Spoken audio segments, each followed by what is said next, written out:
TikTok account delete করার জন্য উপরে ডান পাশে যে 3টা লাইন আছে এখানে ক্লিক করার পর সেটিং অ্যান্ড প্রাইভেসিতে যাবেন।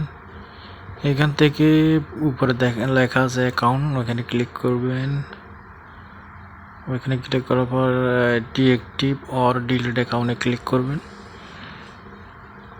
এরপরে এরকম একটা অপশন আছে, এখান থেকে আপনি ডিলিট অ্যাকাউন্ট পার্মানেন্টলিতে ক্লিক করবেন। এখান থেকে আপনি যে কোনো একটা চুজ করতে পারেন অথবা না করে স্কিপও করতে পারেন। আমি এখানে I have a multiple account choose করলাম, কন্টিনিউতে ক্লিক করলাম। এরপরে আপনার একটু অপেক্ষা করবেন। অপেক্ষা করার পরে আপনার যে অ্যাকাউন্ট এটা ডিলিটের প্রসেসে চলে যাবে। কিছুক্ষণ ঘোরার পর দেখবেন এরকম একটা অপশন আসবে, এখানে আপনি জাস্ট এখানে ক্লিক করে দিবেন বাই কন্টিনিউতে। ক্লিক করার পরে কন্টিনিউতে ক্লিক করবেন। এরপরে অপেক্ষা করবেন কিছু সময়।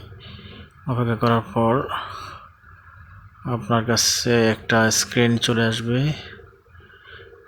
যেখানে লেখা থাকবে 30 দিন পর্যন্ত অ্যাকাউন্ট আপনি চাইলে পুনরায় উদ্ধার করতে পারবেন। 30 দিন পরে ডিলিট হয়ে যাবে অটোমেটিক। কন্টিনিউতে ক্লিক করেন।